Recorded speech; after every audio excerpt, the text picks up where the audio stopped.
Okay, so I recorded one version of this earlier, and what I think went wrong is that I didn't follow Taoism enough.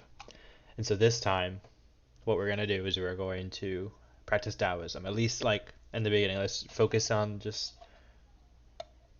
Taoism.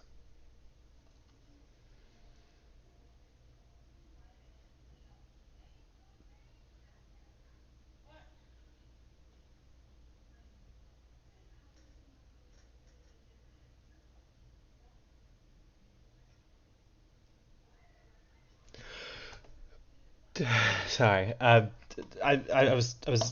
Taoism says you shouldn't breathe, so I was focusing on that.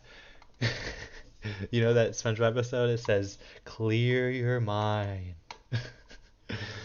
Welcome to Taoism. Taoism is a guide to doing nothing and saying nothing and then accomplishing absolutely nothing. So you can die, but you're gonna live a long life. Is apparently what Taoism says is gonna happen. Taoism is a form of Eastern mysticism. Uh, it alludes to like a creation method or like kind of, it's the only Chinese philosophy that I've read that even takes into account the creation myth, like the myth. It kind of has a creation myth. It's not really expansive. It's just like the Tao created everything. But yeah. um, so what is Tao? Taoism is the way, quote unquote. Tao means the way. At least that's what Wikipedia says. It keeps everything in balance. It can be compared to how like Westerners might say Mother Nature. It's kind of like what Taoism is, but more. I mean, Taoism is like this weird mesh of like Mother Nature and like God.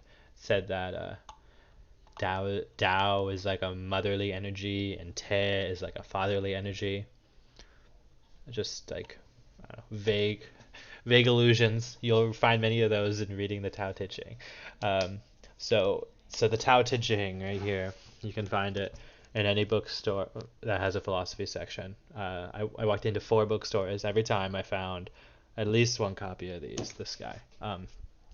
So the Tao is the way. Te means virtue, and Ching just means ancient texts. So it's old. In Eastern religions, generally will have a different way of viewing the world in my experience. It seems that Eastern religions value nature and earth as like a guide or a like a home base. It's super it's just valued more than in Western religions. Western religions view earth as like a proving ground, as a way you can prove your devotion to God, and then you can get your virgins or meet the big man upstairs. So it's just a really different way of viewing the world for sure. Uh,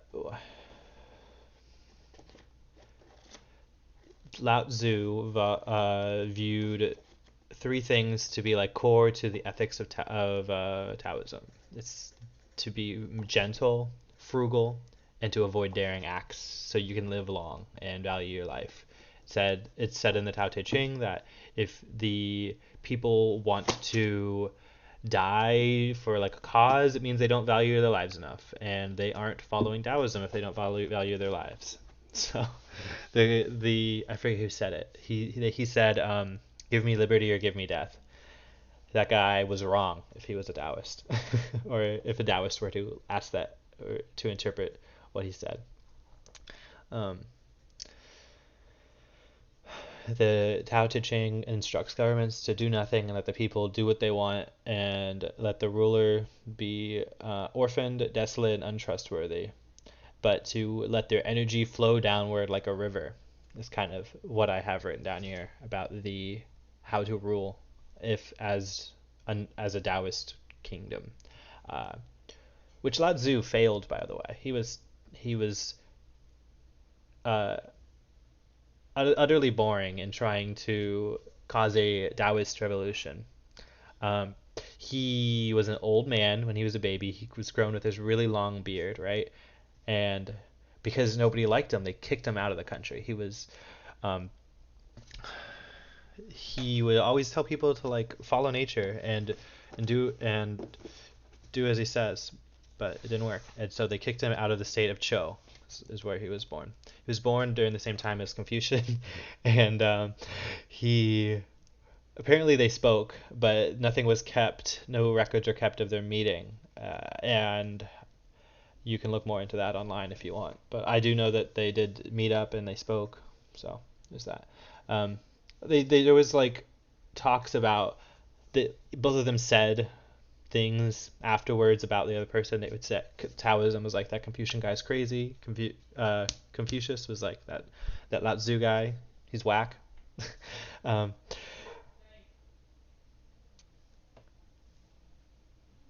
so um, today we have these Confucian institutes being built by modern China. You know, they have these big buildings. People will say that these Confucian institutes will promote things that are not just Confucianism. They'll promote communism or they'll promote some other uh, ideology. But at least they're promoting Confucianism, because if they were promoting Taoism, I think it would be antithetical to what the government of China wants to do. It would be pretty, what's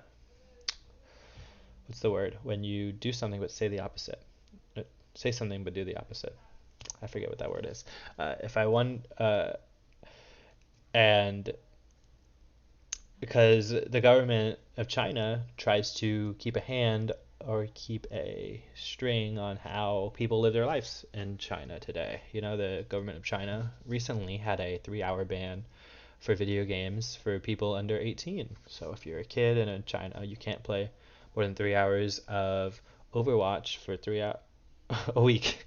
Um, if I were and the and if I had to ask, you know, should the government have meat packing regulations? Taoism would suggest not. Should the government have wastewater treatment plants? The Taoists would say no. Taoists wouldn't have any environmental regulations or public parks. They wouldn't have any of that. And I think that is pretty necessary to live in modern society. I think we'd be all living in caves without electricity if we were to all follow the Taoist philosophy.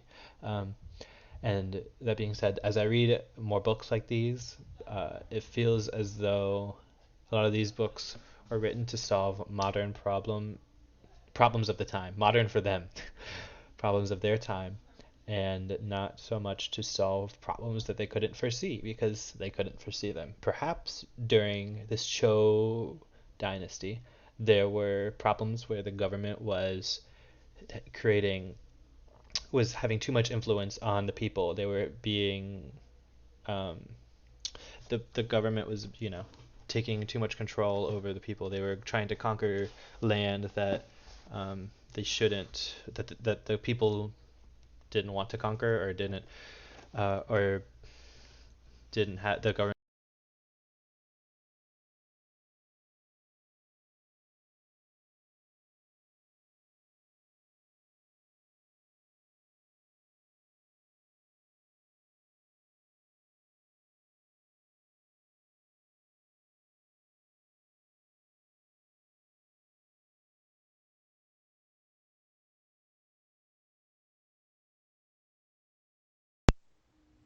Okay, so this is going to sound different. My headphone died.